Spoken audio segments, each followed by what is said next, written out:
अस्सलाम वालेकुम रहमतुल्लाहि व बरकातुहू। औज़ुबिल्लाहि मिनश शैतानिर रजीम। बिस्मिल्लाहिर रहमानिर रहीम। लक़द कुन्त फ़ी ग़फ़लतिम मिन हाज़ा फ़कशफ़ना अन्का गिताअक फ़बसरुकल यौम हदीद व क़ाल क़रीनुहु हाज़ा मा लदय्य अतीद अलक़िया फ़ी जहन्नम कुल्ल कफ़्फ़ारिन अनीद मन्नाइन लिल ख़ैरि मुअतदिन मुरीब अल्लज़ी जअल मअल्लाहि इलाहन आख़र फ़अल्क़ियाहु फ़िल अज़ाबिश शदीद। रब्बि इश्रह ली सदरी वयस्सिर ली अमरी वहलुल उक़दतम मिन लिसानी यफ़क़हू क़ौली। रब्बि ज़िदनी इल्मा सुब्हानका ला इल्म लना इल्ला मा अल्लमतना इन्नका अंतल अलीमुल हकीम। కరుణామయుడు కృపాకరుడు పాలకుడు పోషకుడు మనందరి సృష్టికర్త అయినటువంటి అల్లా పేరుతో ప్రారంభిస్తున్నాను. మిత్రులారా, ఇప్పుడు మేము ముందు పఠించినటువంటి ఆయతులు ఏదైతే ఉన్నాయో సూరతుల్ కాఫ్ సూరా నెంబర్ 50 ఆయతులు 22 నుండి 26 వరకు, వాటి యొక్క భావం ఏమిటి అంటే, లఖద కుంత ఫీ గఫ్లతిన్ మిన్ హాజా, వారితో ఇలా అనబడుతుంది, వాస్తవానికి నీవు నిర్లక్ష్యంగా ఉండేవాడివి. ఫఖషఫ్నా అన్క గితాక ఫబసరుకల్ యౌమ హదీద్, కావున ఇప్పుడు మేము నీ ముందు తెరను తొలగించాము, కావున ఈరోజు నీ దృష్టి చాలా చురుగ్గా ఉంది. వఖాల ఖరీనుహు హాజా మా లదయ్య అతీద్, మరియు అతని సహచరుడు ఇలా అంటాడు, ఇదిగో నా దగ్గర సిద్ధంగా ఉన్న ఇతని కర్మపత్రం ఇది. అల్ ఖియాఫీ జహన్నమ కుల్ల కఫారిన్ అనీద్,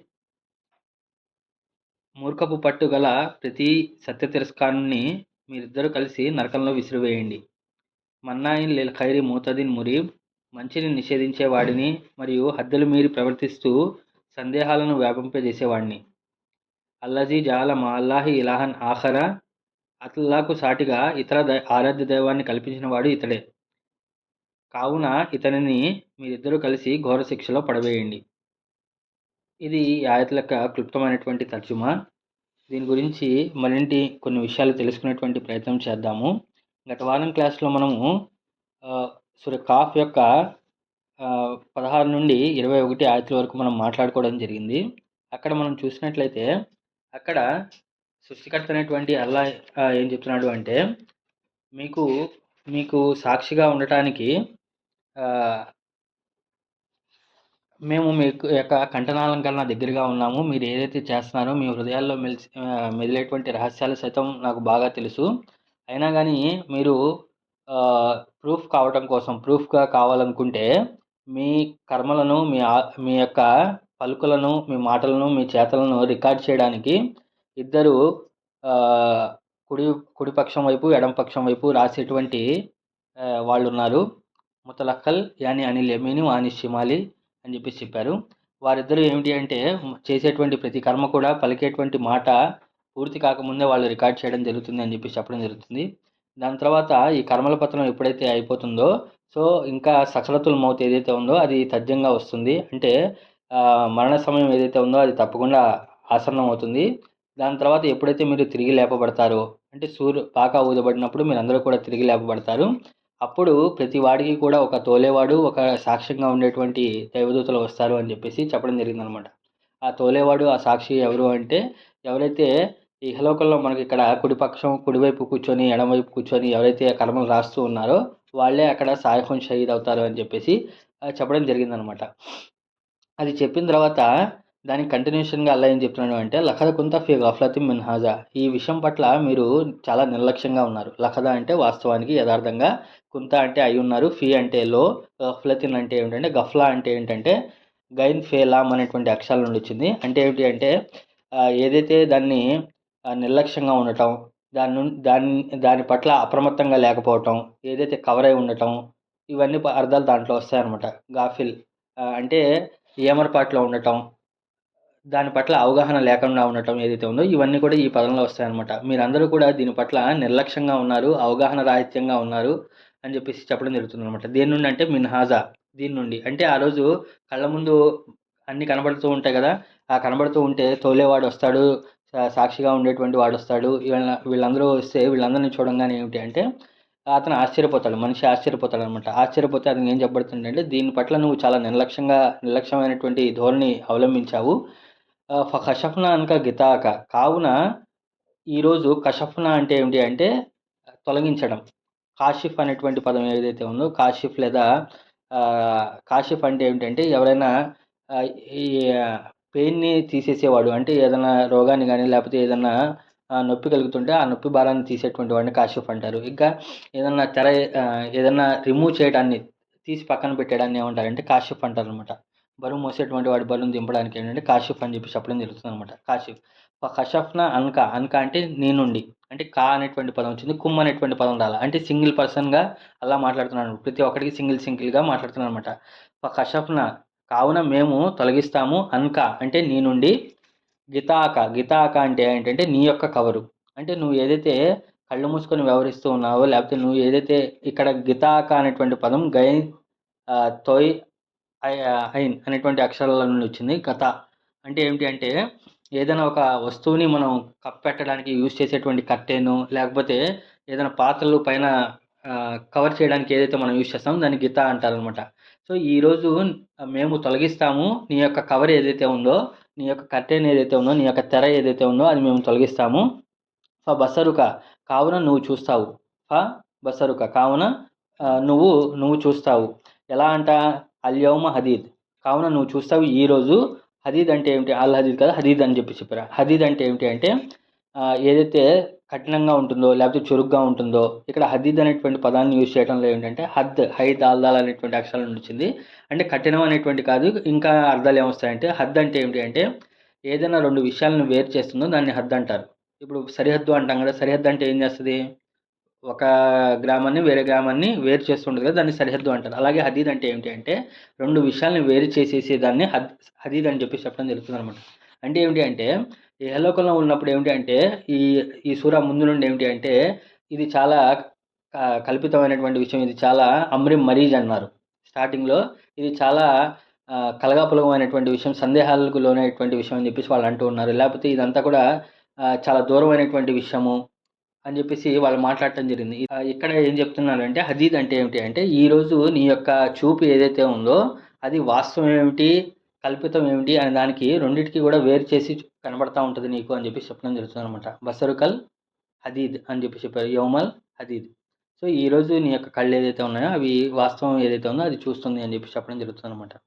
సో ఇక్కడ ఏం చెప్తున్నారు అంటే నువ్వు ఎన్ని రోజులుగా నువ్వు నిర్లక్ష్యంలో పడి ఉన్నావు, కానీ ఈరోజు నీ యొక్క తెర ఏదైతే ఉందో, నీ యొక్క అడ్డు కర్టెన్ ఏదైతే ఉందో ఆ ముసుగుని మేము తీసేస్తాము, కాబట్టి ఈరోజు నీ యొక్క కళ్ళు ఏదైతే ఉన్నాయో అవి చురుగ్గా బాగా చూస్తావు అని చెప్పేసి చెప్పడం జరుగుతుంది అనమాట. ఓకేనా. దాని తర్వాత ఇప్పుడు దాకా ఏమిటి అంటే మనకు ఇద్దరు వ్యక్తుల గురించి మాట్లాడారనమాట. అంటే ఇద్దరు ఎవరైతే దైవదూతలు రాస్తూ ఉంటారో వాళ్ళ గురించి మాట్లాడారు. వాళ్ళే సాయకున్ షహీద్ అంటే తోలేవాడుగా మరియు ప్రమాణం సాక్షిగా ఉండేటువంటి వాడుగా అని చెప్పేసి చెప్పడం జరిగింది అనమాట. ఇప్పుడు మూడో క్యారెక్టర్ ఇంకో అతను వస్తున్నాడు అనమాట.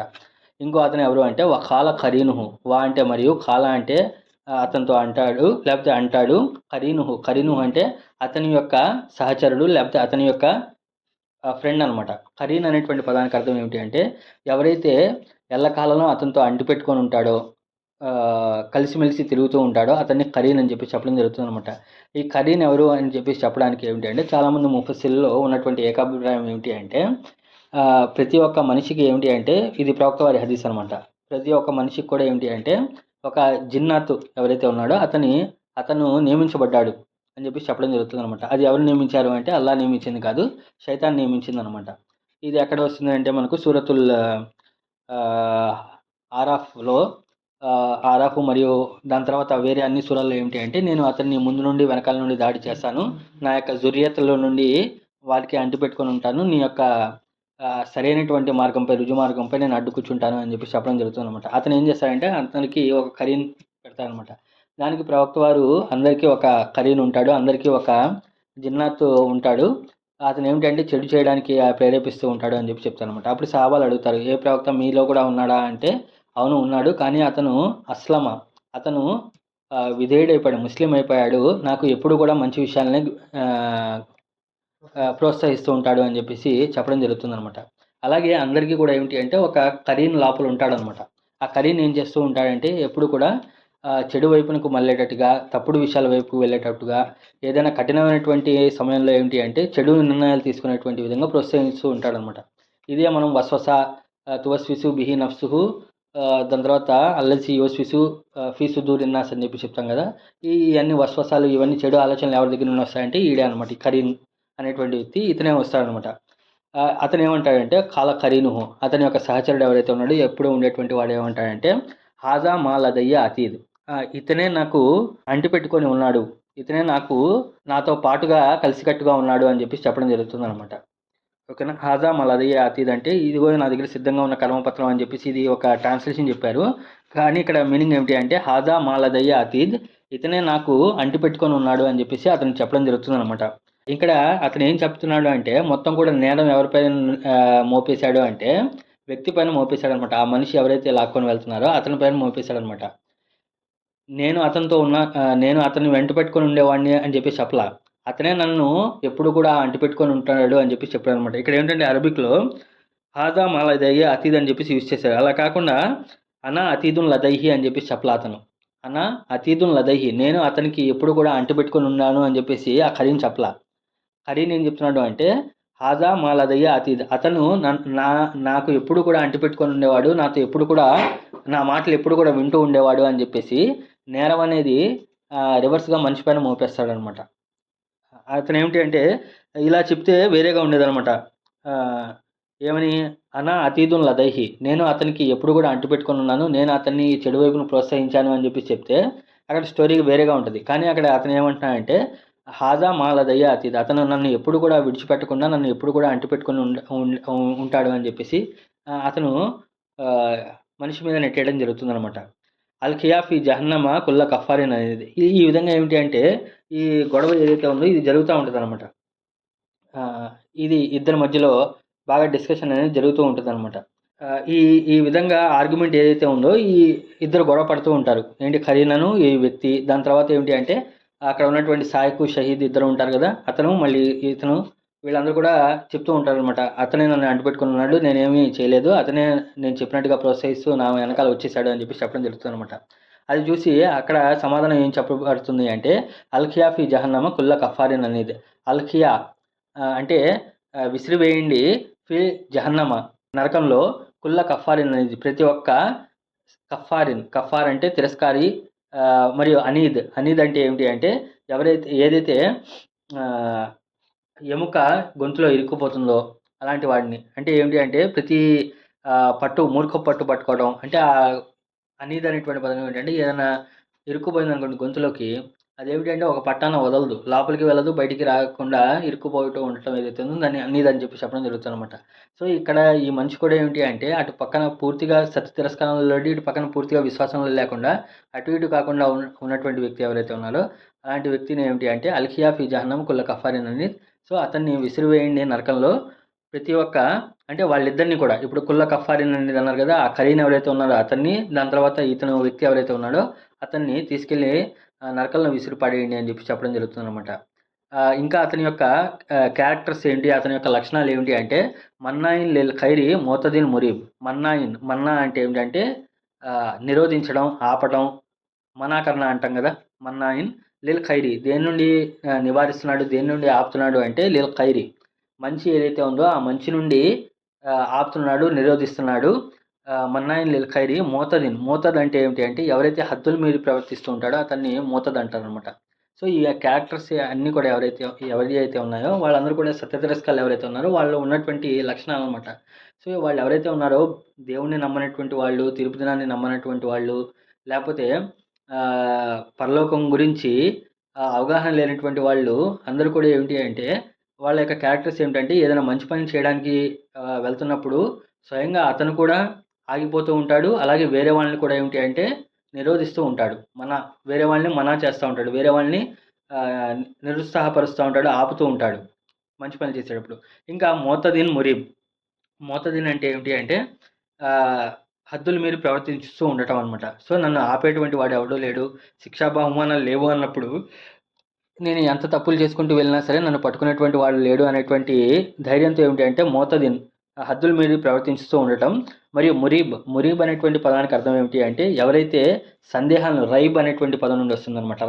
రైబ్ నుండి మురీబ్ అంటే ఏమిటి అంటే ఎవరైతే సందేహాలు, అనుమానాలు ప్రజల్లో ఏమిటి అంటే ఇలా అయితే అలా ఏంటి, అలా అయితే ఇలా ఏంటి అని చెప్పేసి ప్రజల్ని కన్ఫ్యూజ్ చేసుకుంటూ వెళ్ళిపోయి వాళ్ళందరినీ కూడా ఏమిటంటే తప్పుదారి పట్టించేటువంటి వాళ్ళు ఎవరైతే ఉన్నారో వాళ్ళని మురీబ్ అని చెప్పి చెప్పడం జరుగుతుందనమాట. సో, ఇలాంటి వాళ్ళందరినీ కూడా ఏంటి అంటే తీసుకెళ్ళి నరకంలో పడేయండి అని చెప్పేసి చెప్పడం జరుగుతుందనమాట. మన్నాయిన్ లిల్ ఖైరి మోతదిన్ మురీబ్. దాని తర్వాత ఇంకా వాళ్ళ యొక్క క్యారెక్టర్ ఏమిటి అంటే, సో వీళ్ళందరినీ నరకంలో పడేయండి అని చెప్పి చెప్పారు కదా! అల్లజీ అని చెప్పి చెప్పారనమాట.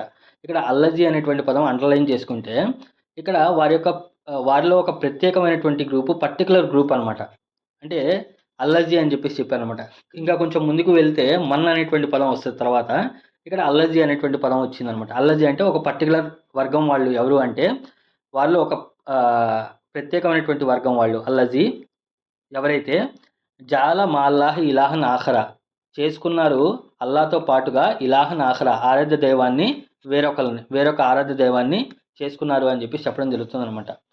సో ఎవరైతే వేరొక వారిని ఆరాధ్య దైవంగా చేసుకున్నారో అని చెప్పి చెప్తున్నారనమాట.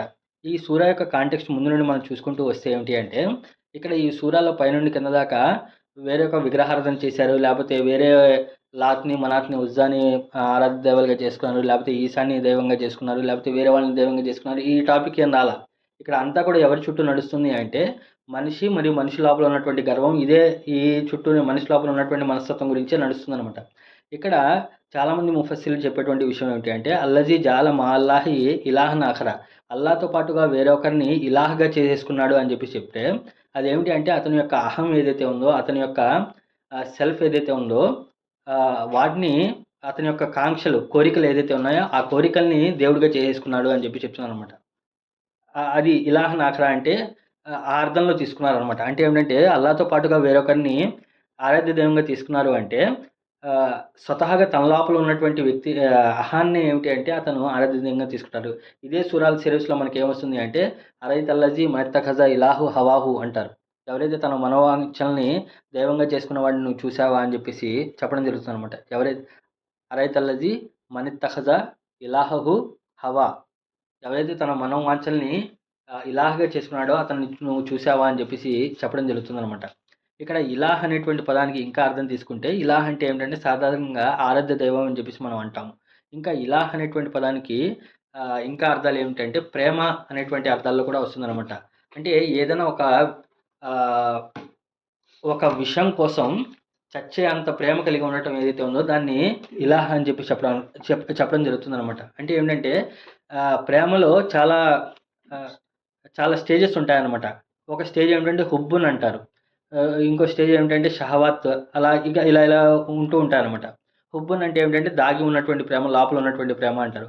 అలాగే ఇలాహ్ అనేటువంటి ప్రేమ ఎలాంటిది అంటే ఆ స్టేజ్కి వెళ్ళినప్పుడు ఏమవుతుంది అంటే అవతల వారి కోసం ఏమిటంటే చనిపోవడానికైనా ప్రాణాలు తీసుకోవడానికైనా సిద్ధం పడిపోయేటువంటి ప్రేమ ఏదైతే ఉందో దాన్ని ఇలాహ్ అని చెప్పి చెప్పడం జరుగుతుంది అనమాట. అరైత్ అల్లజీ జాల మాల్లాహి ఇలాహన్ ఆఖరా, వారు ఎవరైతే అల్లాతో పాటుగా వేరొకరిని ఆరాధ్య దైవంగా చేసుకున్నారు అంటే తమ యొక్క కోరికలు ఏదైతే ఉన్నాయో, తమ యొక్క అనుమానాలు ఏదైతే ఉన్నాయో, తమ యొక్క స్టేట్మెంట్స్ ఏవైతే ఉన్నాయో, తమ యొక్క కోరికలు అవన్నింటినీ కూడా వాళ్ళు ఆరాధ్య దైవంగా చేసుకున్నారు. ఫ అల్ఖియాహు ఫిల్ అజాబి షదీద్. ఫా అంటే కావున, అల్ఖియా అంటే ఏమిటంటే విసిరివేయండి, తోసేయండి. ఫిల్ అజాబి షదీద్ కఠినమైనటువంటి శిక్షలో. కాబట్టి అలాంటి వారు ఎవరైతే తమ యొక్క మనోవాంఛల్ని వారిని దేవునిగా చేసుకున్నారో అలాంటి వారిని కఠినమైనటువంటి శిక్షల్లో తోసేయండి అని చెప్పేసి చెప్పడం జరుగుతుందనమాట. అప్పుడు ఇదంతా కూడా స్టేట్మెంట్ వచ్చేసిన తర్వాత అప్పుడు ఏం చెప్తారు అంటే కాల కరీనుహు, మళ్ళీ ఆ కరీన్ ఎవరైతే ఉన్నాడో అతను మళ్ళీ మాట్లాడుతున్నాడు. ఇందాక ఒకసారి మాట్లాడాడు, ఏం మాట్లాడాడు, నేనేం చేయలేదు, ఇతనే నన్ను అంటుపెట్టుకొని ఉన్నాడు అని చెప్పేసి చెప్పారు. ఇప్పుడు మళ్ళీ ఏమంటాడంటే కాల కరీనుహు, మళ్ళీ అతని యొక్క సహచరుడు కరీనుహు అన్నాడు. అంటే అతని యొక్క సహచరుడు ఎవరైతే ఉన్నారో, అతని యొక్క కరీన్ ఎవరైతే ఉన్నాడో అతను ఏమంటున్నాడు, రబ్బనా, ఓ మా ప్రభు, మా అద్గైతుహు, నేను అతనిని తిరస్కరించమని లేకపోతే హద్దులు మీరమని నేను అతన్ని ప్రోత్సహించలేదు, లేకపోతే నేను అతను దారి తప్పేటట్టుగా నేను అతన్ని చేయలేదు. అతగైతుహు, అతగా అంటే తగ అనేటువంటి పదం ఉంది. తగ అంటే ఏంటంటే హద్దులు మీరటం లేకపోతే దారి తప్పిపోవడం ఏదైతే ఉందో దాన్ని తగ అంటారు. మా అతగైతుహు అంటే నేను అతనిని దారి తప్పించలేదు, నేను అతన్ని హద్దులు మీరమని చెప్పేసి నేను చెప్పలేదు. వలాకిన్ కాన ఫీ జలాలిం బయీద్, వలాకిన్ అంటే కానీ అతను, కాన అంటే అయి ఉన్నాడు, ఫీ అంటే లో, జలాలిం బయీద్ అంటే సుదూరమైనటువంటి జలాల్లో అతనే ఉన్నాడు. నేను అతన్ని తిరస్కరించమని చెప్పి చెప్పలేదు, లేకపోతే నేను అతన్ని హద్దులు మీరమని చెప్పలేదు నేను, కానీ అతనే స్వయంగా సుదూరమైనటువంటి తప్పులు, సుదూరమైనటువంటి జలాల్లో అతనే ఆల్రెడీ మునిగి ఉన్నాడు అని చెప్పేసి అల్లా ముందు ఏమిటంటే రబ్బనా అనేటువంటి పదంతో యూజ్ చేస్తున్నాడనమాట. కాల ఖరీనుహు రబ్బనా, ఓ మా ప్రభు, నేను అతన్ని తిరస్కరించమని చెప్పలేదు, నేను అతన్ని హద్దులు మీరమని చెప్పలేదు. కానీ స్వయంగా అతడే ఏమిటి అంటే సుదూరమైనటువంటి జలాలిం బయీద్, అంటే సుదూరమైనటువంటి మార్గదర్శకత్వంలో అతనే ఉన్నాడు, దాంట్లోనే ఉన్నాడు అని చెప్పేసి చెప్తున్నాను అనమాట. దాని తర్వాత ఈ డిస్కషన్ వస్తుందనమాట. దాంట్లో ఇతను ఏమిటంటే వీళ్ళిద్దరు కొట్టుకుంటూ ఉంటాడు, అంటే కరీను దాని తర్వాత ఆ వ్యక్తి అతను ఏమిటంటే కాదు కాదు ఇతనే నన్ను తప్పు చేయమని చెప్పి చెప్తున్నాడు అని చెప్పి చెప్తాను అనమాట. ఈ విధమైనటువంటి ఆర్గ్యుమెంట్ ఏదైతే ఉందో ఇది ఖురాన్లో కొత్త కాదనమాట. ఈ విధమైనటువంటి ఆర్గ్యుమెంట్ ఏమిటంటే చాలాసార్లు వస్తుందన్నమాట. అదేమిటి అంటే దీన్నే తక్సము మిన్ అహ్లిన్నార్, అంటే ఏమిటంటే వాదోపవాదాలు, నరకవాసులు ఎవరైతే ఉన్నారో నరకవాసుల మధ్యలో ఆర్గ్యుమెంట్ జరుగుతూ ఉంటుంది అనమాట. ఎవరు అంటే ఒకటి ఖరీను, రెండోది వ్యక్తి, వీళ్ళిద్దరు శైతాను, తన యొక్క జిన్ను, తన యొక్క ఇది ఉన్నారు కదా, వీళ్ళిద్దరు కొట్టుకుంటూ ఉంటారు ఒకటి. రెండోది ఏమిటి అంటే వీళ్ళు ఎవరైతే ఉన్నారో నరకవాసులు ఎవరైతే ఉన్నారో వాళ్ళు డిస్కషన్ చేయడమే కాదు, ఇంకా అల్లాతో ఒక డిస్కషను, దాని తర్వాత పూర్వపు జాతుల వాళ్ళు ఎవరైతే ఉన్నారో వాళ్ళతో కూడా ఆర్గ్యూ చేస్తూ ఉంటారు అనమాట. ఏమిటంటే దీని గురించి ఖురాన్లో మనకు సూరతుల్ జుమర్లో వస్తుంది, 39వ సూరాలో, అలాగే 40-41 సూరాల్లో కూడా వస్తూ ఉంటుంది అనమాట. ఏమొస్తుంది అంటే మా యొక్క పూర్వీకులు ఎవరైతే ఉన్నారో వాళ్ళని మాకు చూపించు, మేము వాళ్ళని కాళ్ళ కింద తొక్కేస్తాము, ఎందుకంటే వాళ్ళు అలా చేశారు కాబట్టి వాళ్ళని ఫాలో అవుతూ మేము కూడా చేశాము అంటారు ఒక సూరాలు. ఇంకా ఏమిటి అంటే వాళ్ళకి రెండింతల శిక్ష వాళ్ళకి ఇప్పించు, ఎందుకు అంటే వాళ్ళు అలా చేశారు కాబట్టి వాళ్ళని చూస్తూ మేము ఇచ్చాము అని చెప్పి చెప్తారనమాట. అలాంటి దానికి అల్లా ఏమంటారు అంటే మీ ఇద్దరికి కూడా రెట్టింపు శిక్ష ఉంటుంది అని చెప్పేసి చెప్పడం జరుగుతుంది అనమాట. అంటే ఈ వాదోపవాదాలు ఏదైతే ఉన్నాయో ఒకళ్ళ మీద ఒకళ్ళు నెట్టుకోవటం, నేను కాదు చేసింది అతను, అతను కాదు చేసింది ఇతను అని చెప్పేసి ఈ నెట్టుకోవడం ఏదైతే ఉందో ఇది నరకవాసుల యొక్క ఒక లక్షణం అనమాట. ఇక్కడ కూడా ఒక సూత్రం ఏమిటి అంటే ఎప్పుడైనా సరే ఏదన్నా ఫెయిల్యూర్ వచ్చినప్పుడు, ఏదన్నా తప్పిదం జరిగినప్పుడు, లేకపోతే ఏదన్నా నెగిటివ్ ఏదైనా ఒక విషయం జరిగినప్పుడు ఏమిటి అంటే ఎవరైతే విజయవంతుడు ఎవరైతే ఉన్నాడో, సక్సెస్ అతను ఎవరైతే ఉంటాడో, అంటే మంచి ఆలోచన, పాజిటివ్ ఆలోచన వాడు ఎవరైతే ఉన్నాడో ఆ నిందని లేకపోతే ఆ పొరపాటుని తన మీద వేసుకుంటాడు. నేను ఇలా చేశాను కాబట్టి నా వల్లే ఇది అయింది అని చెప్పేసి దాన్ని యాక్సెప్ట్ చేసుకొని దాన్ని సరిదిద్దుకొని ముందుకెళ్ళేటువంటి వాడు ఒకడు. రెండో వాడు ఏంటంటే ఇది నేను చేసింది కాదు, ఆడు అలా చేశాడు కాబట్టి ఈరోజు ఇలా అయింది అని చెప్పేసి నిందను వేరే వాడి మీద మోపడం ఏదైతే ఉందో ఇది అహ్లే నార్ యొక్క, అంటే నరకవాసుల యొక్క ఒక లక్షణం అనమాట. అంటే ఇది చాలా లైట్గా ఉంటుంది కానీ అర్థం చేసుకోవాలన్నమాట. ఎవరైతే స్వర్గవాసులు ఎవరైతే ఉన్నారో మేము పొరపాటు చేశాము, మమ్మల్ని క్షమించు, లేకపోతే మేము నీ వైపు తిరుగుతున్నాము అని చెప్పి మాటికి మళ్ళుతూ ఉంటారు అని చెప్పి చెప్తాడు. నరకవాసులు ఎలా ఉంటుందంటే ఇది నేను చేసింది కాదు, ఆడు చేశాడు, మా పూర్వపు తండ్రి తాతలు చేశారు కాబట్టి మేము ఈరోజు ఇలా ఉన్నాము, లేకపోతే ఇక్కడ దాకా వచ్చేవాళ్ళం కాదు నరకం దాకా అని చెప్పేసి అంటారు. లేకపోతే నా ఖరీన్ ఉన్నాడు, నా యొక్క సహచరుడు శైతాన్ అలా పెట్టాడు కాబట్టి అతను నన్ను మార్గదర్శనం తీసుకెళ్ళిపోయాడు అని చెప్పేసి వాళ్ళ మీద నెపం మోపేస్తూ ఉంటారు. అలా మోపేటువంటి ఆలోచన, అలాంటి క్యారెక్టర్ ఎవరిది అంటే, అలాంటి థాట్ ఎవరిది అంటే అది నరకవాసుల ఆలోచన అనమాట. కాబట్టి జీవితంలో ఏం జరిగినా సరే దాని యొక్క బాధ్యత, దాని యొక్క రెస్పాన్సిబిలిటీ ఎవరు తీసుకోవాలి అంటే మనమే తీసుకోవాలి. మంచి జరిగినా చెడు జరిగినా ఏమిటి అంటే అల్లా చేతుల్లో ఉంది. కానీ దాని యొక్క ఇది తీసుకునేటువంటి ఇదేమిటి అంటే నా యొక్క నిర్ణయం వల్లే ఇది జరిగింది అని చెప్పేసి ఆ ఆలోచన, ఆ స్పృహ అనేది కలిగి ఉండాలన్నమాట. ఆయన కాల కరీను రబ్బనా మాద్గైతుహు, ఓ మా ప్రభు, నేను అతన్ని మార్గభ్రష్టునిగా చేయలేదు, నేను అతన్ని హద్దుల మీరు ప్రవర్తించేటట్టుగా చేయలేదు. వలాకిన్ కాన ఫీ జలాలిం బయీద్, కానీ స్వయంగా అతనే చాలా దూరం వెళ్ళిపోయి ఉన్నాడు అని చెప్పేసి చెప్పడం జరుగుతుంది అనమాట. ఇదంతా విని అల్లా ఏమంటాడంటే కాల లా తక్తసిము లదయ్యహ, కాల అంటే అక్కడ అంటం జరుగుతుంది, అల్లా అంటాడు లా తక్తసిము, ఇక్కడ వాదోపవాదాలు వద్దు. తక్తసిము అంటే ఏంటంటే కసమ, ఇది వాదోపవాదాలు, ఆర్గ్యుమెంట్స్ ఏదైతే చేయడం ఏదైతే ఉందో అది. లదయ్య అంటే నా దగ్గర ఇంకా ఏ ఆర్గ్యుమెంట్స్ లేదు. ఒక ఖద్దంతు ఇలైకుం విల్ వయీద్, నేను మీ ముందుకు చాలా ముందుకు వచ్చాను, నా యొక్క వయీద్ తీసుకొని, నా యొక్క హెచ్చరికలు తీసుకొని, ఖద్దంతు అంటే అడుగులో అడుగు వేసి ముందుకు రావటం ఏదైతే ఉందో ఆల్రెడీ నేను ముందే పంపించి ఉన్నాను. నా యొక్క హెచ్చరికలు ఏదైతే ఉన్నాయో అవి నేను చాలా పూర్వమే మీ ముందుకు పంపించేసి ఉన్నాను. కాబట్టి ఇక్కడ నా దగ్గర వాదోపవాదాలు వద్దు అని చెప్పేసి అక్కడ అల్లా వాళ్ళకి కఠినంగా చెప్పడం జరుగుతుందన్నమాట. ఓకేనండి, అర్థమవుతుందా? దాని తర్వాత మా యుబద్దులు కౌలు లదయ్య వమా అనా బిజల్లామిల్ లబీద్, సో నా దగ్గర ఏం ఆర్గ్యుమెంట్స్ అనేవి ఏమి చెల్లదు. మా యుబద్దులు కౌలు, నా యొక్క మాట ఏదైతే ఉందో ఆ మాటలో ఎలాంటి తబ్దీల్ ఉండదు. నా మాటలో ఎలాంటి మార్పు ఉండదు అని చెప్పి చెప్పడం జరుగుతుందనమాట. ఇక్కడ ఏంటి ఆ మాట? అల్లా ఏం ఏం మాట ఇచ్చాడు? ఏంటి ఆ మాటలో మార్పు ఉండదు అని చెప్పేసి చెప్తున్నాడు అంటే, ఈ మొత్తం స్టోరీ ఎక్కడ స్టార్ట్ అయింది అంటే, ఆదం అలైహిస్సలాంని పుట్టించినప్పటి దగ్గర నుండి స్టార్ట్ అయిందనమాట. ఆదం అలైహిస్సలాంని పుట్టించి ఆహ్, ఆదం అలైహిస్సలాం ముందు దైవదూతలను సాష్టాంగం చేయమన్నప్పుడు అందరూ సాష్టాంగం చేస్తారు. కానీ షైతాన్ ఎవరైతే ఉన్నాడో, ఇబ్లీస్ ఎవరైతే ఉన్నాడో అతను సాష్టాంగం చేయడనమాట. ఆ చేయనప్పుడు అతను ఏమిటి అంటే అతను చేయనప్పుడు ఏమిటి అంటే అలా అతనికి నువ్వు చేయలేదు అంటే అతను నేను అగ్నితో తయారు చేయబడ్డాను, అతను మట్టితో తయారు చేయబడ్డాడు కాబట్టి నేనే గొప్ప అని చెప్పి చెప్తాడనమాట. ఆ స్టోరీ మొత్తం కూడా ఏంటంటే సూర్య ఆరాఫ్లో 7వ సూర 17-18 ఆయతులు మనం చూసినట్లయితే అక్కడ చాలా జాగ్రత్తగా గమనించండి. అక్కడ ఏముంటుందంటే 7వ సూర 17-18 ఆయతులు చూసినట్లయితే అతను శైతాన్ అంటాడనమాట, ఖాల బిమా అగవైతని లాఖుదన్న లహుం సిరాతకల్ ముస్తకీం. ఇబ్లీస్ ఇలా అన్నాడు, నీవు నన్ను మార్గభ్రష్టంలో వేసినట్లు నేను కూడా నీ యొక్క రుజుమార్గంపై మాటు వేసి కూర్చుంటాను.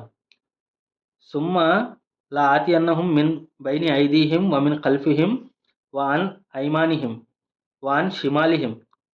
ఆ తర్వాత నేను వారి ముందు నుండి, వారి వెనక నుండి, వారి కుడివైపు నుండి మరియు వారి ఎడమ వైపు నుండి వారి వైపునకు వస్తూ ఉంటాను. వలా తజిద అక్సరం మినష్ షాకిరీన్. మరియు వారిలో అనేకులను నువ్వు కృతజ్ఞులుగా పొందలేవు. వల్ల నువ్వు ఎలాగైతే నన్ను మార్గదర్శనంలో పడేసావో నేను కూడా వీళ్ళని ముందు నుండి, వెనకాల నుండి, కుడివైపు నుండి, ఎడమవైపు నుండి మాటు వేస్తూ ఉంటాను, వాళ్ళ వైపుకు వెళ్తూ ఉంటాను. కానీ వాళ్ళలో ఎక్కువ మంది ఏమిటి అంటే నీకు కృతజ్ఞత తెలిపే వాళ్ళుగా ఉండరు అని చెప్పి చెప్తారనమాట. అక్కడ అల్లా ఏం చెప్తాడంటే, ఖాల ఉఖ్రుజు మిన్హా మజ్బూమన్ మధుహూరా. నువ్వు ఇక్కడ నుండి దిగిపో, ఎలాగా అవమానించినటువంటి వాడివై, బహిష్కృత వాడివై వెళ్ళిపో. దాని తర్వాత మధుహురా లమన్ తబియక మిన్హుం లా అమ్ల అన్న జహన్నమ మిన్కుం అజ్మయీన్. వారిలో ఎవరైతే నేను అనుసరిస్తారో అలాంటి మీ వారి అందరితో నిశ్చయంగా నేను నరకాన్ని నింపుతాను. ఇక్కడ లా అమ్ల అన్న జహన్నమ మిన్కుం అజ్మయీన్ అనేటువంటి మాట ఏదైతే ఉందో అంటే అల్లా అక్కడ ఎవరైతే నీతో పాటు ఎవరైతే ఉంటారో, నీతో పాటు ఎవరైతే నడుస్తారో వాళ్ళందరినీ నేను నరకంలో తోసేస్తాను అని చెప్పి చెప్పలా. వాళ్ళందరితో నేను నరకాన్ని నింపుతాను అంటాడు. అక్కడ యూజ్ చేసినటువంటి పదం ఏమిటి అంటే అమ్లా అన్న జహన్నం. నేను నరకాన్ని నిశ్చయంగా అలాంటి వాళ్ళందరితో కూడా నింపుతాను అని చెప్పి చెప్తారు కదా. ఆ మాట గురించి ఇక్కడ చెప్తున్నాను అనమాట. లా యుబద్దులు కౌలు లదయ్య. సో నా దగ్గర మాట మార్చడం అనేది, మాటను తిరిగి తబ్దీల్ చేయడం అనేది ఏముండదు. సో అలాంటి వాళ్ళందరినీ కూడా నేను నరకాన్ని నింపుతాను అని చెప్పి చెప్తాను అనమాట. అదయ్యా వమా అనా బిజల్లామిల్ లిల్ అబీద్. మరియు అంతేకాదు నా మాట మీద నేను నిలబడతాను అని చెప్పేసి చెప్తున్నాయి. అంటే నేను అలాంటి వారంతో ఎవరైతే శైతాన్తో పాటు వారితో పాటు వెళ్తూ ఉంటారో అలాంటి వారితో నేను నరకాన్ని నింపుతాను అంటూనే వమా అనా బిజల్లామిల్ లిల్ అబీద్. మరియు నేను ఎంత మాత్రం కాదు బిజల్లామిల్ లిల్ అబీద్, ఎవరైతే దాసులు ఎవరైతే ఉన్నారో నా దాసులకి నేను అన్యాయం చేసేటువంటి వాడిని కాదు అని చెప్పి చెప్తున్నాను అనమాట. అంటే ఇక్కడ చూడండి చాలా జాగ్రత్తగా, ఇక్కడ మళ్ళీ ఇక్కడ జల్లాం అనేటువంటి పదము, రెండోది అబీద్ అనేటువంటి పదం, రెండు ఇంపార్టెంట్ అనమాట. అంటే వమా అనా బిజల్లామిల్ లిల్ అబీద్, నేను జాలిం చేసేటువంటి వాడిని కాదు, జులుం చేసేటువంటి వాడిని కాదు ఎవరికి, నా యొక్క దాసులకి అని చెప్పి చెప్తాను అనమాట. ఇక్కడ జల్లాం అనేటువంటి పదం ఏమిటి అంటే ఎక్స్ట్రీమ్లీ రాంగ్ఫుల్, అంటే అన్యాయం చేసేవాడు, బాగా అన్యాయం చేసేవాడు అని అర్థంలో వస్తుంది. కానీ ఏమిటంటే అది ఫఆల్ ప్యాటర్న్లో ఉంటుందన్నమాట. ఫఆల్ ప్యాటర్న్ అంటే ఏమిటి అంటే ఇప్పుడు ఖబ్బాస్ లేకపోతే ఖస్సాస్ అనేటువంటి పదాల్లో వస్తాయన్నమాట. అంటే ఏమిటంటే మాంసం కొట్టేటువంటి వాడు, లేకపోతే బ్రెడ్ తయారు చేసేటువంటి వాడు. అంటే ఇక్కడ జల్లామిన్ లిల్ అబీద్ అంటే ఏమిటి అంటే ఇప్పుడు ఖబ్బాస్ అంటే ఏమిటి అంటే ఎవరైతే బ్రెడ్ తయారు చేస్తూ ఉంటాడో అతని యొక్క పని, అతని యొక్క వృత్తి ఏదైతే ఉందో అది ఖబ్బాస్ అనమాట. ఓకేనా. అలాగే ఏమిటంటే జల్లాం అంటే ఏమిటి అంటే జుల్మ్ చేసేటువంటి వాడు. ఇక్కడ అల్లా ఏమంటాడంటే వమా అనా బిజల్లాం, నేను జుల్మ్ చేసేటువంటి వాడిని కాదు అని చెప్పి చెప్తున్నాను అనమాట. అంటే నా యొక్క క్యారెక్టర్లో అన్యాయం చేయడం అనేది నా క్యారెక్టర్లోనే లేదు అని చెప్పి చెప్తున్నాను అనమాట. నా యొక్క గుణవాచకాల్లో జుల్మ్ చేసేటువంటి క్యారెక్టర్ అనేది నాకు లేదు అని చెప్పి చెప్తున్నాను అనమాట.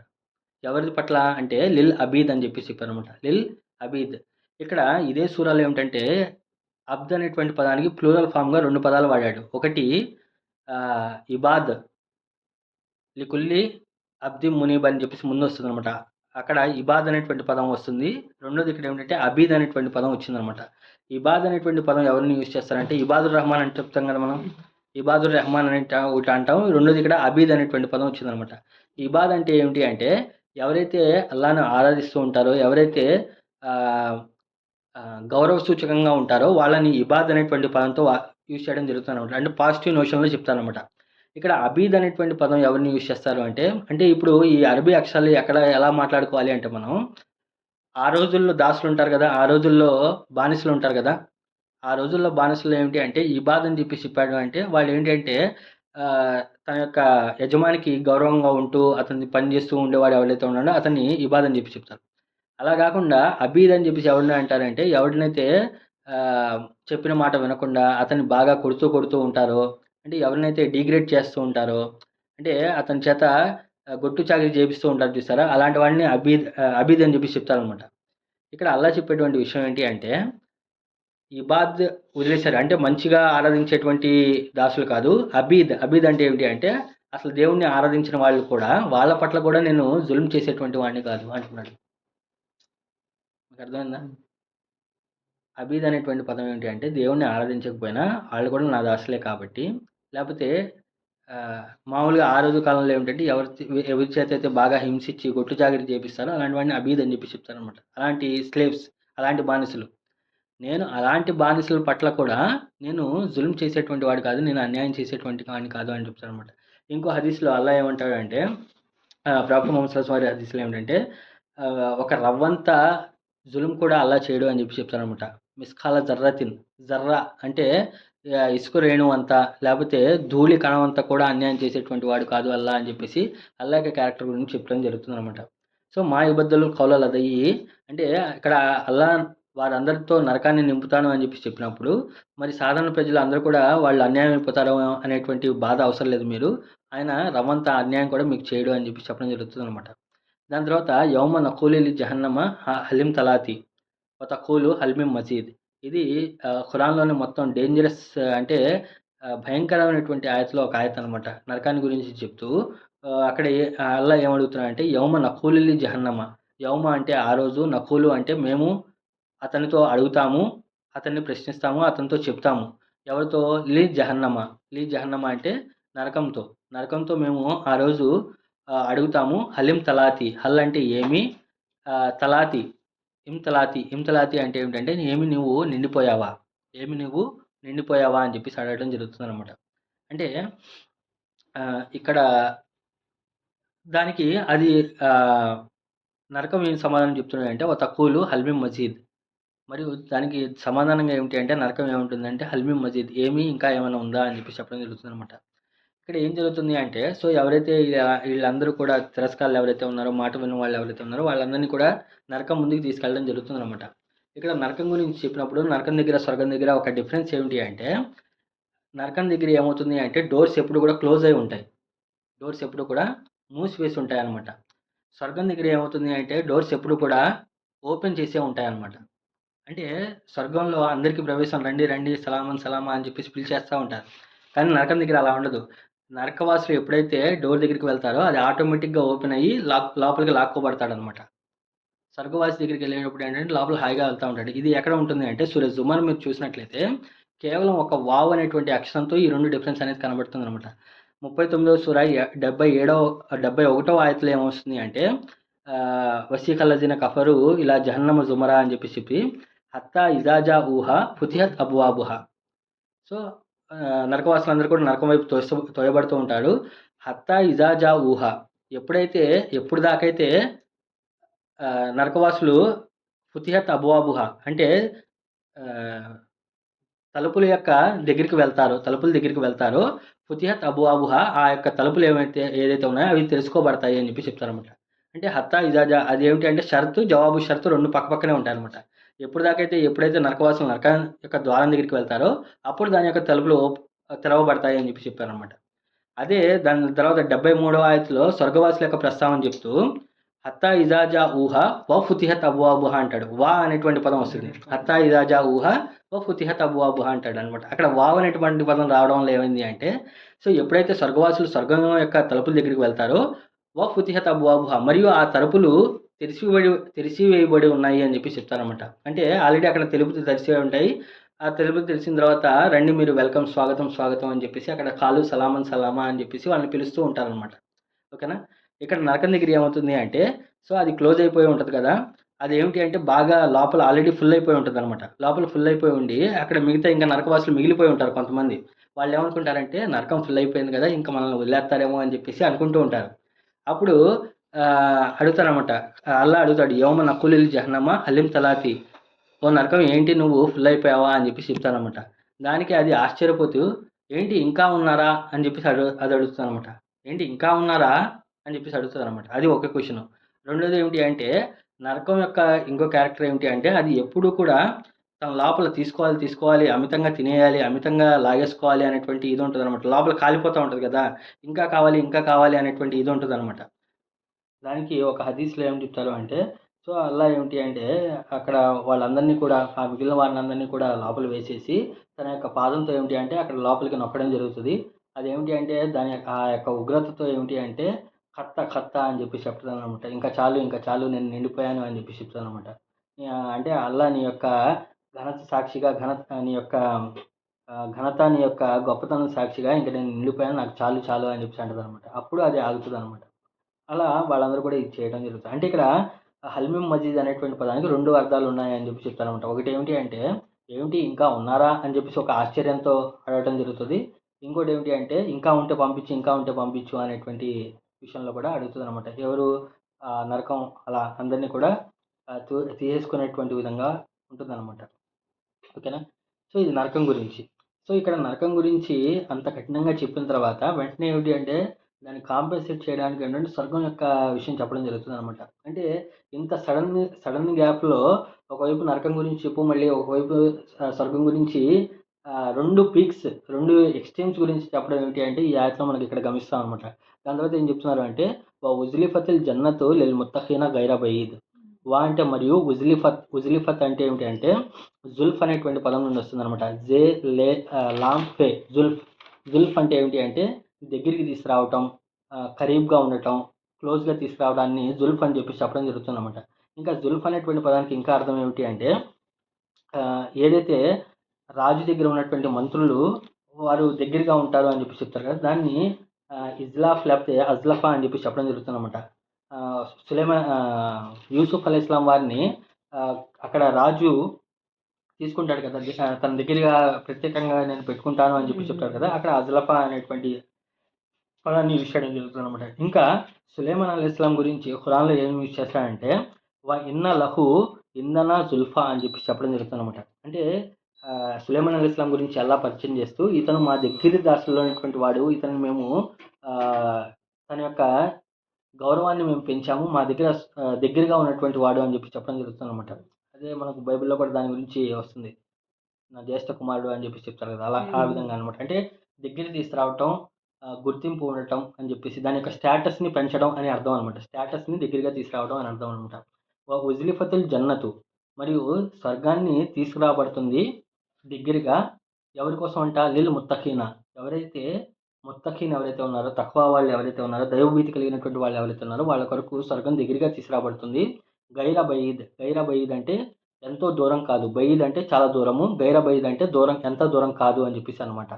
ఇక్కడ జాగ్రత్తగా గమనిస్తే ఈ ఆయత్ ఎలా ఉంటుంది అంటే, సో, ఇప్పుడు స్వర్గవాసులు మనం ఇక్కడ ఈ లోకంలో ఏదైనా ఒక ప్లేస్‌ని విజిట్ చేయాలనుకోండి, లేకపోతే ఏదైనా ఒక ప్రదేశానికెళ్ళాలి అంటే, ప్రదేశం మన దగ్గరికొస్తున్నా మనం ప్రదేశం దగ్గరికెళ్ళాలా? మనమే ప్రదేశం దగ్గరికెళ్ళాలి. ఇప్పుడు కులు, మనాలి ఎళ్ళాలనుకోండి, మనం ఫ్లైట్ ఎక్కో, లేకపోతే ట్రైన్ ఎక్కో 2 రోజులు ప్రయాణం చేసి మనం అక్కడి దాకా వెళ్ళాలి. అండమాన్‌కి వెళ్ళాలన్నా, మాల్దీవ్స్‌కెళ్ళాలన్నా మనం ప్రయాణం చేసి మనం అంత దూరం వెళ్తే గాని మనం అక్కడికి చేరుకోలేము. కానీ స్వర్గం ఎలా ఉంటదంటే, ఉజ్లిఫతిల్ జన్నతు స్వర్గాన్ని దగ్గరగా తీసుకురాబడుతుందంట. ఒకవైపు మనుషులు నడుస్తానే ఉంటారు. విశ్వాసులు ఎవరైతే ఉన్నారో ఈ సూరాల సమూహంలో ఏంటంటే విశ్వాసులు నడుస్తున్నారు అని చెప్పి చెప్తారనమాట. ఒకవైపు విశ్వాసులు నడుస్తూ ఉంటారు. రెండో వైపు నుండి ఏమిటి అంటే స్వర్గం వాళ్ళకి దగ్గరగా తీసుకురాబడుతుందంట. గైర బయీద్ అది ఎంతో దూరంగా ఉండదో అది దగ్గరగా వస్తూ ఉంటది. వీళ్ళు నడుస్తూ ఉంటారు అని చెప్పి చెప్పడం జరుగుతుందనమాట. వీళ్ళ యొక్క వెలుతురు, వీళ్ళ యొక్క కాంతితో ఏంటి అంటే వీళ్ళు ముందుకు నడుస్తుంటారు. వీళ్ళు ఒక అడుగు ముందుకు వేస్తా ఉంటే అది స్వర్గం ఏంటి అంటే ఇంకా దగ్గరగా తీసుకురాబడుతుంది. ఉజ్లిఫతిల్ జన్నతు స్వర్గం దగ్గరగా తీసుకురాబడుతుంది అని చెప్పేసి చెప్తున్నాననమాట. ఉజ్లిఫతిల్ జన్నతు లిల్ ముత్తఖీన ఎవరైతే తఖ్వా కలిగి ఉంటారో వాళ్ళ కొరకు దగ్గరగా తీసుకురాబడుతుంది అంటున్నారనమాట. చూడండి ఇది చాలా బ్యూటిఫుల్ అనమాట. ఇందాక ఏమిటి, నరకంలో నింపేసి నరకంలో తోసేసినట్టుగా వాళ్ళందరినీ కూడా తీసుకెళ్ళి తోసేస్తూ ఉన్నారు. కానీ ఇక్కడ ఏమవుతుంది అంటే స్వర్గాన్ని స్వయంగా దగ్గరగా తీసుకురావడం అనమాట. దాని తర్వాత అక్కడ తీసుకొచ్చిన తర్వాత ఏమంటారు అంటే హాజా మాతు అదూనా లికుల్లి అవ్వాబిన్ హఫీజ్. హాజా అంటే ఇది, మా తువదూన, మా అంటే ఏదైతే, తువదూన అంటే మీకు వాగ్దానం చేయబడిందో, లికుల్లి అంటే ప్రతి ఒక్కరి కొరకు, అవ్వాబిన్ హఫీజ్. అవ్వాబ్ అంటే ఏమిటి అంటే ఎవరైతే మాటి మాటికి మరలుతూ ఉంటాడో, హఫీజ్ అంటే చాలా జాగ్రత్తగా తను తాను రక్షించుకుంటూ, హఫీజ్ అంటే తను తాను రక్షించుకోవడం, సంరక్షించుకోవడం. ఈ హఫీజ్ అనేటువంటి పదం ఆల్రెడీ ఈ పుస్తకం, మన కర్మల పుస్తకం ఏదైతే ఉందో దాని గురించి స్టార్టింగ్లో వచ్చిందనమాట, హఫీజ్ అనేటువంటి పదం. ఓకేనా. అదే పదం మళ్ళీ ఇక్కడ యూజ్ చేశాను. ఎవరైతే తనను తాను కాపాడుకుంటూ మాటి మాటికి అల్లా వైపుకి మళ్ళుతూ ఉంటాడో, అవ్వాబిన్ హఫీజ్, అలాంటి వారి ప్రతి ఒక్కరి కొరకు వాగ్దానం చేయబడినటువంటి స్వర్గం ఇదే అని చెప్పి చెప్పడం జరుగుతుంది అనమాట. హాజా ఇది, మా తువదున ఏదైతే వాగ్దానం చేయబడిందో, లికుల్లి అంటే ప్రతి ఒక్కరి కొరకు, అవ్వాబిన్ హఫీజ్ ఎవరైతే మాటి మాటికి తిరుగుతూ ఉంటాడో. ఇక్కడ అవ్వాబ్ అనేటువంటి పదం చూసినట్లయితే, అవ్వాబ్ అంటే ఏమిటి అంటే ఇయాబా అంటే మళ్ళీ తిరిగి ఇంటికి రావడాన్ని ఇయాబ్ అంటారనమాట. అంటే ఇప్పుడు నేను ఫర్ ఎగ్జాంపుల్ వేరే ఊళ్ళో ఉండి మళ్ళీ నా సొంత ఊరికి వచ్చేసాను, లేకపోతే సొంత ఇంటికి వచ్చేసాను అనుకోండి, దాన్ని ఇయాబా అంటారనమాట. ఇలా అవ్వాబిన్ హఫీజ్ అంటే ఏంటంటే ఎవరైతే మాటి మాటికి మళ్ళీ తిరిగి వచ్చేస్తూ ఉంటాడో, తిరిగి తన యొక్క వాస్తవ స్థితికి వచ్చేస్తూ ఉంటాడో, అలాంటి వాడిని అవ్వాబ్ అని చెప్పేసి చెప్పడం జరుగుతుందన్నమాట. ఓకేనా. దాని తర్వాత ఇక్కడ ఏమిటంటే ఇంకా అతని యొక్క లక్షణాలు ఎలా ఉంటాయి అంటే, మన ఖషియర్ రహమాన్ బిల్గైబ్, ఎవరైతే ఖషియర్ రహమాన అగోచరంగా ఉన్నటువంటి కరుణామయునికి భయపడుతూ ఉంటాడో, లేకపోతే తను ఏకాంతంగా ఉన్నప్పుడు కూడా కరుణామయునికి భయపడుతూ ఉంటాడో, వజా బి కల్బి మునీబ్, మరియు ఎవరైతే కల్బే మునీబ్ కలిగి ఉంటాడో, కల్బ్ అంటే హృదయము, మునీబ్ అంటే ఏమిటి అంటే మాటి మాటికి మళ్ళేటువంటిది. ఇందాక అవ్వాబ్ అనేటువంటి పదం వచ్చింది, ఇక్కడ ఏమిటంటే మళ్ళీ మునీబ్ అనేటువంటి పదం వచ్చింది అనమాట. అవ్వాబ్ అన్న, మునీబ్ అన్న, రుజు అన్న ఒకటే అర్థాలు వస్తాయన్నమాట. ఇదే సూరాలో ఏమిటంటే ఈ మూడు పదాలు వచ్చేసినాయి అనమాట. అంటే మాటి మాటికి మరలటం, మాటి మాటికి వెనక రావటం ఏదైతే ఉందో, ఫస్ట్ టైంలో రుజు అనేటువంటి పదం ఉంది, జాలిక రజోం బయీద్ అని చెప్పి చెప్పారు. దాని తర్వాత అవ్వాబ్ అనేటువంటి పదం, దాని తర్వాత మునీబ్ అనేటువంటి పదం యూజ్ చేశారనమాట. ఇక్కడ ఏంటంటే మన ఖషియర్ రహమానా బిల్గైబ్. జస్ట్ ఈ ఒక ఈ మూడు ఆయతులు చెప్పేసి మనం ఆపుతాము. మన అంటే ఇక్కడ చూడండి, ఇందాక నరకవాసుల యొక్క లక్షణం చెప్తూ అల్లజీ అని చెప్పేసి యూజ్ చేశారు. అక్కడ ఇందాక యూజ్ చేసినప్పుడు ఏమిటి అంటే వాళ్ళు అల్లజీ జాల మాల్లాహి ఇలాన్ ఆఖర, వారు ఎవరైతే అల్లాతో పాటుగా వేరే ఒకరిని ఆరాధ్య దేవతగా చేశారు అని చెప్పేసి అల్లజీ అనేటువంటి పదాన్ని యూజ్ చేశారు. అక్కడ అల్లజీ అనేటువంటి పదం పెట్టినప్పుడు ఏమవుతుంది అంటే అది ఒక పర్టికులర్ గ్రూప్ ఖచ్చితంగా వాళ్ళు అది చేస్తారు అని చెప్పేసి చెప్పారు అనమాట. అంటే అది పర్టికులర్గా చేసి మాట్లాడాడు. కానీ ఇక్కడ మన్ అనేటువంటి పదం అక్కడ నరకవాసుల కోసం, నరకవాసుల్లో వెళ్ళేటువంటి వాళ్ళకి ఒక ప్రత్యేకమైనటువంటి క్యారెక్టర్ ఏమిటి అంటే 26వ ఆయత్తులో వాళ్ళు ఖచ్చితంగా ఏమిటంటే అల్లాతో పాటు తమ యొక్క మనోవాంఛల్ని లేకపోతే వేరే దైవాల్ని ఆరాధ్య దైవాలుగా చేసుకుంటారని చెప్తారు అనమాట. కానీ ఇక్కడ చూసినట్టయితే మన్ ఖషియర్ రహమానా అని చెప్పేసి అనమాట. అంటే ఇది ఓపెన్ ఎండెడ్ అనమాట, దీంట్లో ఎవరైనా రావచ్చు. మన్ అనేటువంటి పదం అయితే ఎవరెవరైతే దైవానికి భయపడుతూ ఉంటారు, అంటే వీళ్ళు ఎవరు అనేది ప్రపంచానికి తెలిసేటువంటి అవకాశం ఉండకపోవచ్చు అనమాట.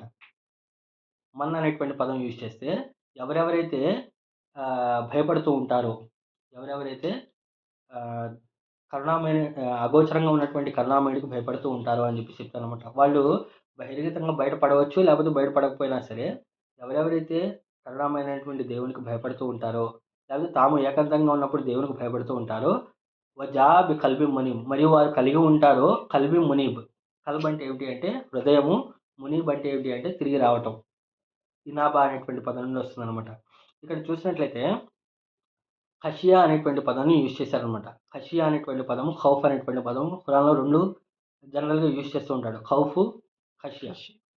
ఖౌఫ్ అనేటువంటి పదం ఎప్పుడు యూజ్ చేస్తాడు, ఖషియా అనేటువంటి పదం ఎప్పుడు యూజ్ చేస్తాడు అంటే, ఖౌఫ్ అనేటువంటి పదం ఏమిటి అంటే మన యొక్క నిస్సహాయత లేకపోతే మన యొక్క వీక్నెస్ బట్టి ఏదైతే మనం భయం కలుగుతూ ఉంటుందో దాన్ని ఖౌఫ్ అంటారు. ఫర్ ఎగ్జాంపుల్ ఇప్పుడు ఏదైనా పులి కానీ సింహం కానీ వచ్చిందనుకోండి, ఆ సింహంతో కానీ పులితో కానీ నేను పోరాడలేను కాబట్టి దాన్ని ఎదిరించేటువంటి శక్తి నాలో లేదు కాబట్టి, అంటే నా యొక్క బలహీనతను బట్టి నేను భయపడటం ఏదైతే ఉందో దాన్ని ఖౌఫ్ అంటారు. కానీ ఖషియా అనేటువంటి పదానికి అర్థం ఏమిటి అంటే, నా యొక్క బలహీనతను బట్టి కాదు కానీ, ఎదుటివాడి యొక్క గొప్పతనాన్ని బట్టి భయపడటం అనమాట. అంటే ఫర్ ఎగ్జాంపుల్ ఒక రాజు గాని, లేకపోతే ఒక పోలీస్ వాడు గాని, ఎవరైనా ఉన్నారు పెద్ద అధికారంలో ఉన్నటువంటి వాడు ఉన్నాడు. లేకపోతే ఒక ఐఏఎస్ అధికారి, లేకపోతే ఒక పెద్ద ఐపీఎస్ అధికారి ఉన్నాడు. అతని యొక్క స్థాయిని బట్టి భయపడటం ఏదైతే ఉందో దాన్ని ఖషియా అంటారనమాట. ఇప్పుడు ఇక్కడ మన ఖషియర్ రహమాన్ బిల్ గైబ్ అంటే ఏంటి అంటే, దేవుని యొక్క ఔన్నత్యాన్ని బట్టి భయపడటం ఏదైతే ఉందో, అల్లాహ్ యొక్క ఔన్నత్యాన్ని బట్టి ఆయన ముందు ఏ విధంగా నుంచుంటాము, లేకపోతే ఆయన ముందు ఏ విధంగా తలెత్తుకొని తిరుగుతాము అనేటువంటి భయం ఏదైతే కలిగి ఉండటం ఏదైతుందో అది ఖష్య అంటారనమాట. అంటే ఫర్ ఎగ్జాంపుల్ ఇప్పుడు పేరెంట్స్‌ని తల్లిదండ్రులు చూసి భయపడటం ఏదైతే ఉందో గౌరవార్థంగా భయపడటం ఏదైతే ఉందో దాన్ని ఖష్య అంటారనమాట. అంటే వాళ్ళ యొక్క గౌరవిస్తూ మనం ఏదైతే జాగ్రత్తగా ఉంటామో దాన్ని ఖష్య అంటారనమాట. ఓకేనా? మన ఖషియర్ రహమాన్ బిల్ గైబ్ అంటే దేవుడి యొక్క ఆ ఉన్నత స్థితిని చూసి ఎవరైతే అగోచరంగా భయపడుతూ ఉంటారో, మరియు వజాబి కల్బి మరియు ఎవరైతే ప్రశాంతమైనటువంటి మరలేటువంటి హృదయాన్ని కలిగి ఉంటారో అని చెప్పి చెప్తానమాట. ఇక్కడ చూడండి, కల్బ్ అనేటువంటి పదాన్ని యూజ్ చేశారు కదా! దానికి ప్రవక్త వారి యొక్క హదీస్ ఏమిటి అంటే, ఆయన మాటల్లోనే సొంతగా ఓ మాటల్లోనే ప్రవక్త వారు ఏమంటారు అంటే, మనిషి శరీరంలో ఒక అంగం ఉంది. మనిషి శరీరంలో ఒక అంగం ఉంది. ఎప్పుడైతే ఆ అంగం బాగుంటుందో పూర్తి శరీరం బాగుంటుంది. ఎప్పుడైతే ఆ అంగం పాడైపోతుందో, చెడిపోతుందో పూర్తి శరీరము చెడిపోతుంది అన్నారు. దానికి సహాబాలు అడిగారు, ఏంటి ఆ ప్రవక్త, ఏంటి ఆ అంగము, ఏంటి ఆ మాంసం ముద్ద అని చెప్పేసి అడుగుతారనమాట. అడిగితే అది మీ యొక్క కల్బ్ అంటారు. అది మీ యొక్క హృదయం.